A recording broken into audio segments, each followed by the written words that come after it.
Мы живем в доме, который называется Земля. И каждый день она смотрит нам в глаза. Она не спит.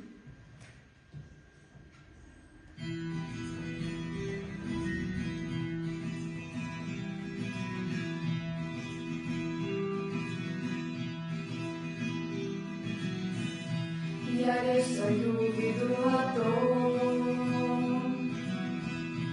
что вся земля наш общий дом, наш добрый дом, просторный дом, мы все с рождения в нем живем.